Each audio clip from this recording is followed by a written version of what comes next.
지금은 소천하신 저희 아버님께서 늘 우리 집 가훈은 하나님을 영화롭게 하고 하나님께 영광을 돌리는 것이다 라고 말씀을 하셨습니다. 그러면서 아버님이 어렸을 때부터 할아버지로부터 신앙교육을 받으셨을 때의 이야기를 들려주셨어요. 할아버지께서 매일 아버지에게 웨스트민스터 소요리 문답 제1문항을 밥 먹다가도 누워있다가도 물으시면 그 답을 말하게 하셨답니다. 그 질문은 인생의 첫째 되는 목적이 무엇이냐라고 물으면 이렇게 대답을 하셨다고 합니다. 사람의 제일 되는 목적은 하나님을 영화롭게 하고 하나님을 영원히 즐거워하는 것입니다. 오늘 본문에도 보면 하나님께서는 모세를 바로 왕에게 보내어서 이 사실을 명확하게 선포하게 하셨습니다. 이스라엘 자손들이 누구이며 이스라엘 자손들은 무엇을 위해 살아야 하는지를 말하도록 한 겁니다. 자, 1절에 있는 말씀을 다시 한번 읽어볼까요? 그 후에 모세와 아론이 바로에게 가서 이르되 이스라엘 하나님 여호와께서 이렇게 말씀하시기를 내 백성을 보내라. 그러면 그들이 광야에서 내 앞에 절기를 지킬 것이니라 하셨나이다. 여기에 보면 모세가 애굽에 도착하여 드디어 바로 앞에 서서 하나님이 주신 말씀을 선포했습니다. 그런데 모세가 바로 왕에게 말한 것은 우리가 기대했던 그런 대단한 말이 아닌 것처럼 보입니다. 우리 생각에는 모세가 바로 앞에 서서 하나님께서 말씀하시기를 내 백성을 이제 그만 탄압하고 자유하게 하라고 했으니 내 백성을 보내주시오 라고 적어도 이 정도의 말을 할 만도 한데 모세는 그렇게 말하지 않았다는 겁니다. 모세는 그저 바로 왕에게 광야에 가서 절기를 지키도록 내 백성을 내보내라고 한 것입니다. 모세의 이 말은 출애굽의 어마어마한 사건과는 좀 다른 것처럼 보입니다. 그래서 어떤 성경학자들은 모세가 바로 왕 앞에 서서 정말 하고 싶은 말을 숨기고 겉으로 다른 이유를 내세운 것은 그가 정직하지 못했기 때문에 혹은 두려워서 그렇게 말을 했다고 합니다. 그러나 사실은 그렇지 않습니다. 하나님은 실제로 모세에게 그렇게 말하라고 했고 모세는 그 말씀대로 전했을 뿐입니다. 그렇다면 왜 하나님은 모세에게 바로에게 가서 광야에 나가서 절기를 지키도록 내보내라고 말하도록 했을까요? 오늘 우리는 하나님이 모세를 통해 바로에게 명확하게 말하라고 하신 것을 주의해서 볼 필요가 있습니다. 하나님은 모세를 통해 바로 왕에게 정치적인 요구를 하게 한 것이 아니라 예배의 특권을 요구하게 하셨습니다. 자유를 달라 하지 않았고 예배하게 해달라 이렇게 말하라고 한 것입니다. 사실 인간이 노예 상태에서 해방되는 것이 얼마나 중요합니까? 인류의 역사는 억압과 탄압에서 자유하려는 인간의 피나는 노력과 연관이 있습니다. 그래서 독재와 싸우고 모든 억압에서 인간을 자유하게 하는 것은 그 어떤 것보다 가치 있는 것으로 받아들여지고 있습니다. 지난 5월 18일은 5.18 민주화 운동 43주년을 맞이하는 날이었습니다. 5.18 기념식에 참석한 윤석열 대통령은 5월의 정신은 우리 자유민주주의 헌법 정신 그 자체이고 우리가 반드시 계승해야 할 소중한 자산이라고 했습니다. 그리고 대통령은 5월 어머니회와 함께 임을 향한 행진곡을 불렀습니다. 그 가사를 보면 이렇습니다. 사랑도 명예도 이름도 남김없이 한평생 나가져던 뜨거운 맹세 동지는 간데없고 깃발만 나부껴 새날이 올 때까지 흔들리지 말자. 세월은 흘러가도 산천은 안다. 깨어나서 외치는 뜨거운 함성. 앞서서 나가니 산자여 따르라. 앞서서 나가니 산자여 따르라. 독재의 억압으로부터 민족의 자유를 되찾는 것은 그 어떤 것보다 소중하다는 겁니다. 그래서 패트릭 헨리는 자유가 아니면 죽음을 달라, 이런 유명한 말을 남겼습니다. 그런데 오늘 본문에 보면 하나님은 모세에게 자유를 달라 이렇게 말하게 하신 것이 아니라 예배를 드리게 해달라 이렇게 말하고 있습니다. 우리는 여기에서 하나님의 관심을 읽을 수가 있습니다. 노예 상태에서 해방되는 것도 너무 중요한 것이지만 사실은 그것보다 더 중요한 것이 있다는 겁니다. 그것은 하나님께 예배하는 것입니다. 그렇기 때문에 성경이 말하는 출애굽의 진정한 이유는 정치적인 것이 아니었습니다. 단순히 억압 상태에서 해방되는 것이 아니라 이스라엘 자손들로 하여금 하나님께 예배하는 백성이 되도록 하는 것, 이것이 바로 출애굽의 궁극적인 목적이라는 겁니다. 우리가 알다시피 애굽에는 수많은 신들이 있었습니다. 많은 애굽 사람들은 그런 우상들을 섬기고 숭배했어요. 그러나 이스라엘 자손들은 하나님의 백성이었습니다. 그들은 당연히 하나님께 예배하고 하나님을 섬겨야 마땅했어요. 애굽의 압제에서 해방되는 것도 물론 중요합니다. 그러나 여러분, 진정한 인간의 변화는 정치적인 구조가 달라졌다고 해서 오는 것이 아닙니다. 진정한 인간의 변화는 하나님을 만나야 일어날 수 있다는 것입니다. 그렇습니다. 인간은 영적인 존재이기 때문에 예배가 달라져야 합니다. 섬기는 것이 바뀌어야 합니다. 인간에게 있어서 가장 큰 변화는 섬기는 것이 바뀔 때 일어난다는 것입니다. 예배가 바뀌면 한 사람의 운명이 바뀝니다. 미신과 우상을 섬기던 사람이 하나님을 섬기게 되면 그 사람의 인생이 달라집니다. 출애굽의 궁극적인 비전과 목적이 바로 이것이었어요. 이스라엘 자손들은 더 이상 애굽에서 사람을 섬기는 노예가 아니라는 것입니다. 애굽의 신들에게 절이나 하고 우상들을 두려워하는 그런 약한 자들도 아니라는 것입니다. 그들은 적어도 창조주 하나님을 섬기는 자들, 만군의 여호와께 예배하는 자들이었습니다. 하나님을 섬기는 자, 하나님께 예배하는 자가 이스라엘 자손의 본질이요 출애굽의 목적이었다는 거예요. 그래서 하나님은 모세를 보내어서 그들의 예배의 대상, 섬김의 대상은 바로 하나님이시다 라고 하는 것을 선포하게 한 것입니다. 그러므로 여러분, 하나님께 예배하는 것은 너무 중요합니다. 섬기는 것을 바꾸는 것은 한 사람의 인생을 바꾸는 거예요. 심지어 한 민족의 역사마저도 바꿀 수 있다는 것입니다. 저와 여러분들은 하나님을 섬기고 하나님께 예배하는 하나님의 백성입니다. 그렇기 때문에 오늘 저와 여러분들은 무엇보다 예배를 소중히 여겨야 할 것입니다. 그런데 이 바로 왕은 예배가 무엇인지를 잘 몰랐어요. 모세가 이스라엘 자손들이 광야로 사흘 길쯤 가서 우리 하나님 여호와께 제사를 드려야 한다고 했을 때 애굽의 바로 왕은 이렇게 말합니다. 4절에 있는 말씀을 다 같이 한번 읽어봅시다. 애굽의 왕이 그들에게 이르되 모세와 아론아 너희가 어찌하여 백성의 노역을 쉬게 하려느냐 가서 너희의 노역이나 하라. 다시 말해 바로 왕은 모세와 아론에게 상관하지 말고 너나 잘하세요 이렇게 말한 거예요. 보십시오. 바로 왕은 단지 노역만을 생각했습니다. 그런 이스라엘 자손들이 노역을 쉬려고 한다고 화를 낸 거예요. 예배보다 노역이라는 것을 더 중요하게 생각한 것입니다. 세상 사람들은 예수 믿는 사람들이 매 주일마다 교회에 모여서 예배하는 것을 잘 이해를 못합니다. 불교 신자들은 1년에 한 번 부처님 오신 날 하루만 가도 되는데 그래서 이번 토요일 4월 초파일 저를 찾는 불자들이 아마 많을 겁니다.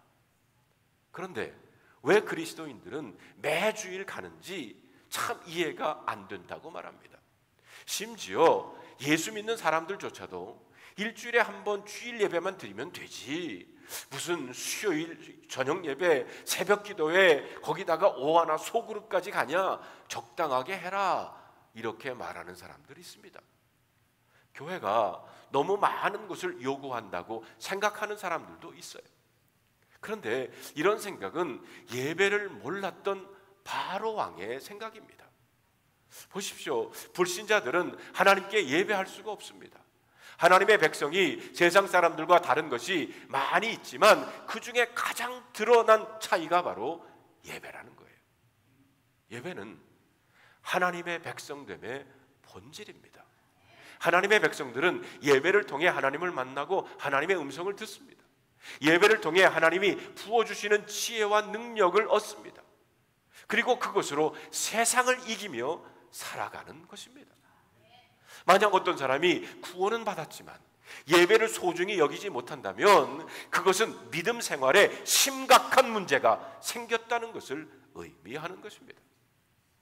예배 없는 믿음 생활은 있을 수 없기 때문입니다. 어떤 교우가 목사님 오늘은 예배 드릴 기분이 아닙니다 라고 했다고 합시다. 실제로 충만한 예배를 드릴 수 없다고 느껴질 때 있지요.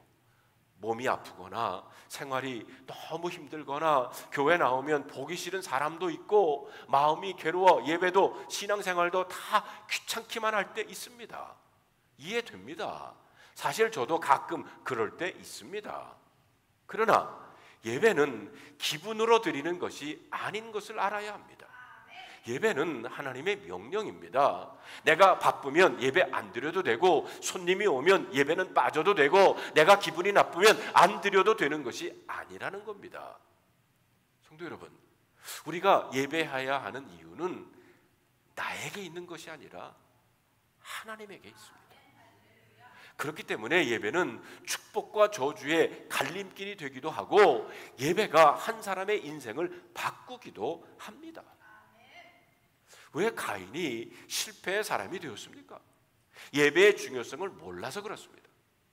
아벨이 믿음의 반열에 서게 된 것은 예배의 비밀을 알았기 때문입니다.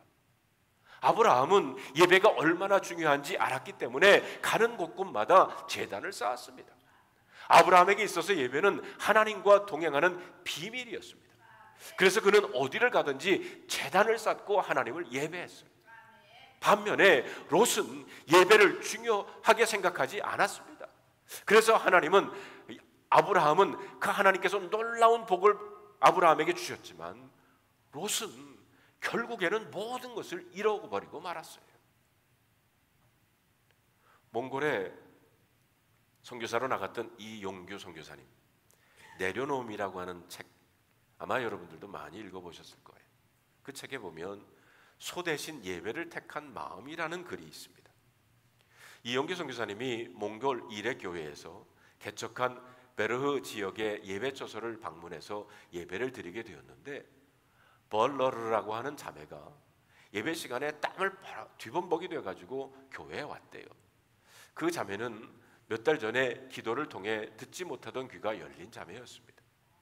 알고 보니까 예배 드리기 얼마 전에 소를 잃어버려서 소를 찾으러 뛰어다니다가 예배 시간이 다 되었다는 것을 알고는 잃어버린 소를 그냥 버려두고 예배 드리려고 들판을 가로질러 달려왔다는 겁니다.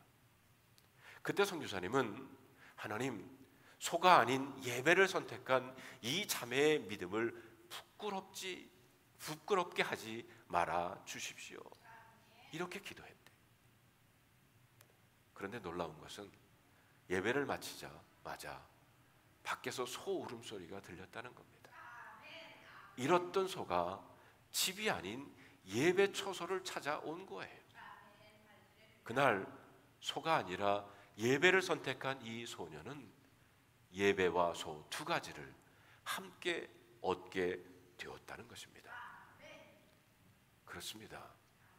예배가 모든 것의 우선입니다. 예배는 그리스도인의 최대의 삶의 목적입니다. 우리의 삶에서 예배가 회복될 때 하나님은 잃어버린 것을 회복시켜 주십니다. 여러분, 요한복음 4장 24절에 보면 하나님은 영이시니 예배하는 자가 영과 진리로 예배할지니라. 우리 다 같이 한번 읽어볼까요? 하나님은 영이시니 예배하는 자가 영과 진리로 예배할지니라. 여러분, 그렇다면 영과 진리로 드리는 예배란 어떻게 예배 드리는 겁니까? 우리가 오늘 본문에서 눈여겨보아야 할 첫 번째 단어는 바로 광야라고 하는 단어입니다.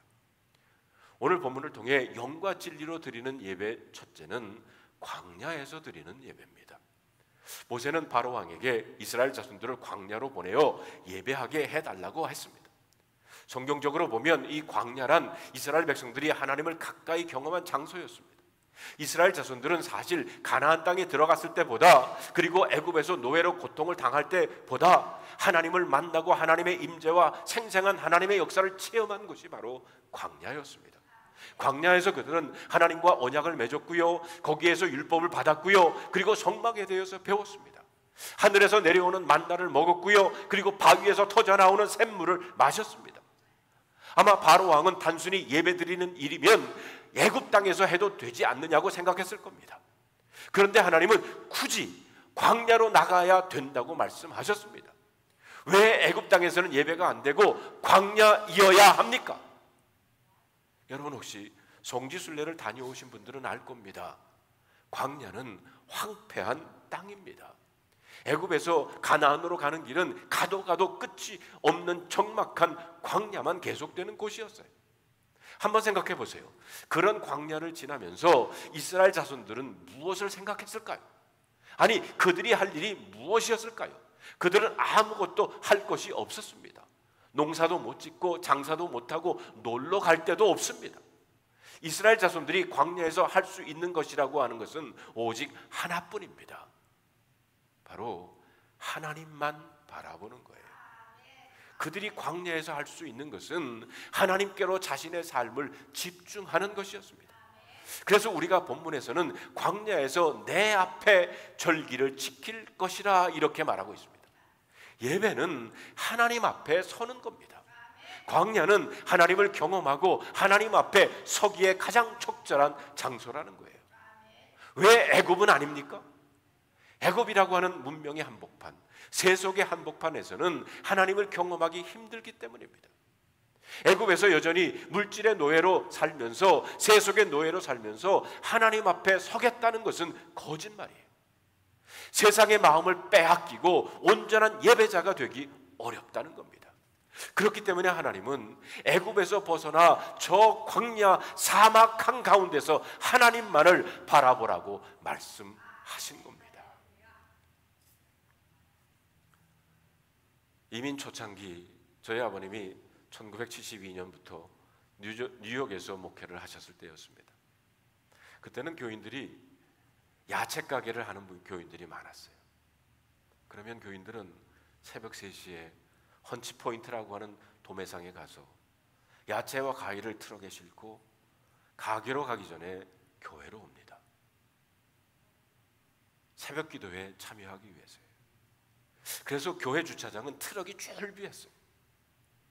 새벽 예배 후 교회에서 준비한 커피와 도넛 먹고 7시쯤 가게 문을 엽니다.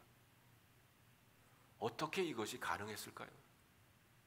이민 초창기 광야 같은 삶이기에 그분들은 주님만 바라보아야 했습니다. 진리로 하나님께 예배 드린다는 것은 바로 하나님이 예배의 중심이요, 하나님만이 우리들의 예배를 받으실 분이라는 겁니다. 그래서 예배는 언제나 예수님의 십자가와 부활의 복음 위에 드려져야 합니다. 길이요 진리요 생명이신 예수 그리스도가 선포되어야 진리로 예배드리는 겁니다.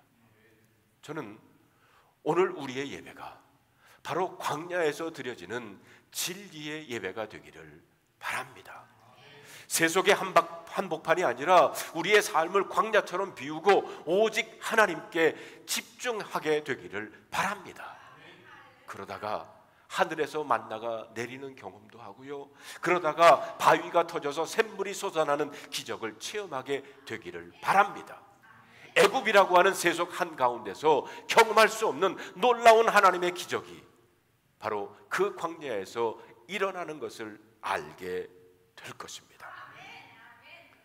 두 번째, 우리가 본문에서 주의해 봐야 할 것은 절기라고 하는 단어입니다. 1절에 보면 하나님은 모세에게 광야에서 내 앞에 절기를 지킬 것이다, 이렇게 바로 왕에게 말하라고 그랬어요. 여기에 나오는 절기를 지킨다는 것은 예배에 대한 다른 말입니다. 또 절기는 다른 말로 축제입니다. 그렇기 때문에 절기를 지킨다는 것은 예배의 기쁨, 축제를 경험한다는 거예요. 다시 말하면 영으로 드리는 예배입니다. 성경에 보면 이스라엘의 절기는 언제나 두 가지를 의미하고 있었어요. 하나는 과거 지향적인 의미이고 또 다른 하나는 미래 지향적인 의미입니다. 과거 지향적이란 하나님께서 이미 베풀어 주신 은혜에 대한 감사를 말하는 것입니다. 그리고 미래 지향적이라는 것은 과거와 동일한 하나님의 은혜를 기대한다는 것입니다. 과거에 대한 감사와 미래에 대한 기대가 바로 절기의 중요한 의미입니다. 그런 의미에서 예배의 다른 이름이 감사와 찬양이라고 할 수 있어요. 감사와 찬양은 예배에 있어서 가장 중요한 요소입니다.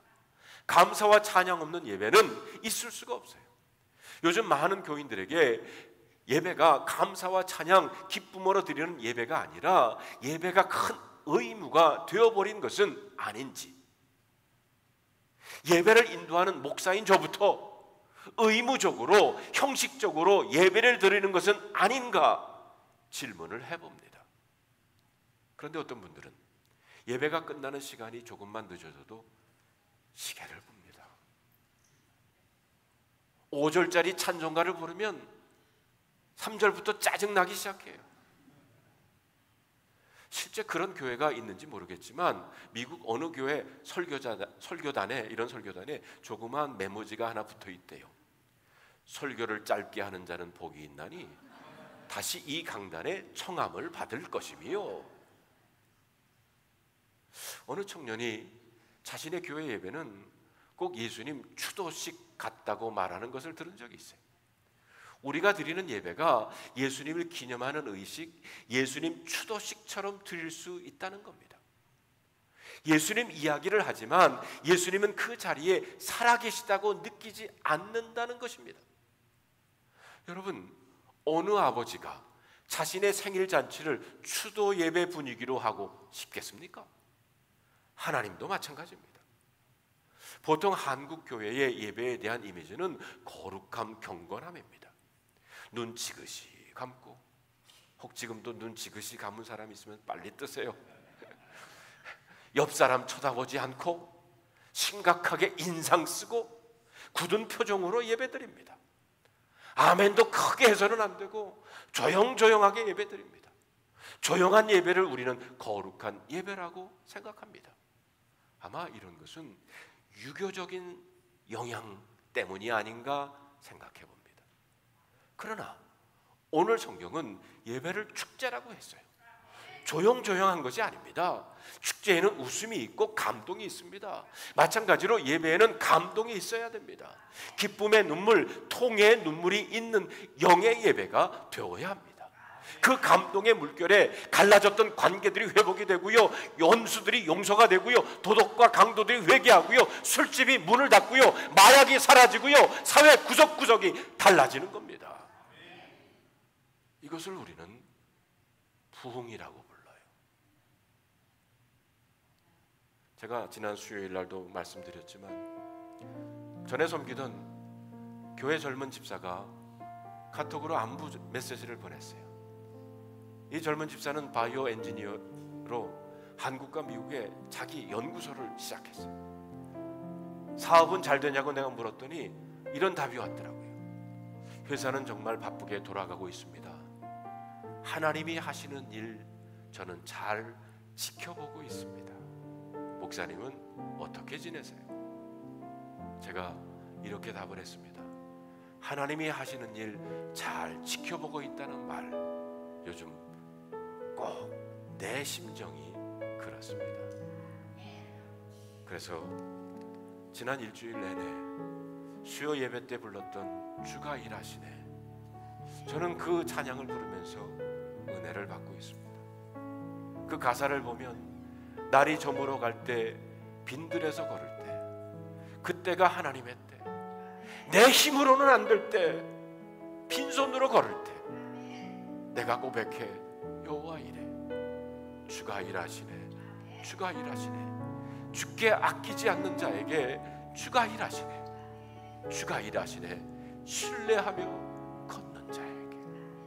우리 다 같이 한번 이 찬양 함께 불러보십시다.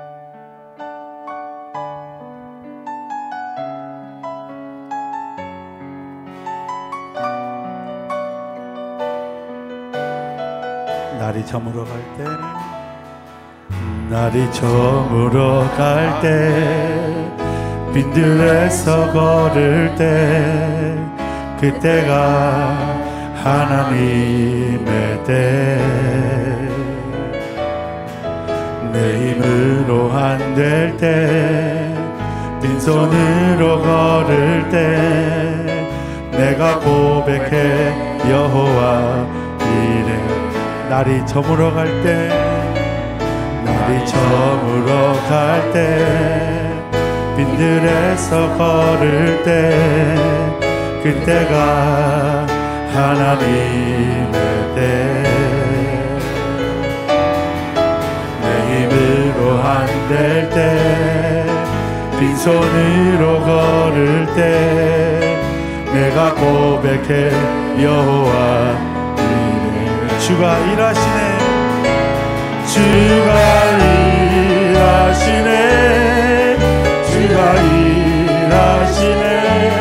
주께 아끼지 않는 자에게 주가 일하시네, 주가 일하시네. 신뢰하며 걷는 자에게. 성도 여러분, 저는 예배란 바로 이런 것이라고 생각이 듭니다. 우리의 영혼이 속으로부터 감격과 감동이 있는 것. 그래서 갈등도 사라지고 미워하는 자도 사라지고 원수도 사라지고 그냥 누구나 붙들고 사랑한다고 말할 수 있고 함께 축복할 수 있는 것이 바로 영의 예배입니다. 저희 교회 주일 예배가 이제는 팬데믹 이전으로 거의 회복이 된 것 같습니다. 그런데 새벽 예배는 아직 회복 중에 있는 것 같아요. 어느 때보다도 광야 같은 시기를 살고 있는 우리들이 모여 예배하며 기도할 때라고 생각합니다. 그래서 7월부터 토요일 총동원 새벽 기도회로 드리려고 합니다. 이렇게 미리 말씀드리는 것은 여러분 슬슬 마음의 준비를 하시기를 바랍니다. 사랑하는 성도 여러분, 예배는 삶을 바꿉니다. 예배를 소홀히 하는 사람들은 하나님의 마음을 모르는 사람들입니다. 우리는 이 세상 한가운데서 하나님께 예배하는 자로 살아야 합니다. 하나님은 이스라엘 자손이 예배자가 되기를 원하셨어요. 그러므로 우리는 누가 뭐라 해도 예배를 소중히 여겨야 합니다. 사랑하는 여러분, 오늘 우리가 드리는 예배가 광야에서 드리는 그리고 축제가 되는 예배가 되기를 바랍니다. 영과 진리로 드리는 예배가 되기를 바랍니다. 그리고 저와 여러분들은 하나님을 예배하는 백성으로 이 땅을 살아가는 여러분들이 되시기를, 하나님의 백성이 되시기를 주님의 이름으로 축원합니다. 오늘 여러분 이 말씀을 여러분 마음속에 간직해 보시면서 다음 세 가지 질문을 한번 여러분 스스로가 답해 보시기를 바랍니다. 첫째, 여러분에게 광야는 어떤 곳입니까? 둘째, 여러분은 주님만을 바라보는 광야의 예배를 회복하기 위해 무엇을 해야 하나요? 셋째, 여러분이 즐겨 부르는 찬양은 무엇인가요? 그 가사를 곱씹어 보면서 일주일 지내보면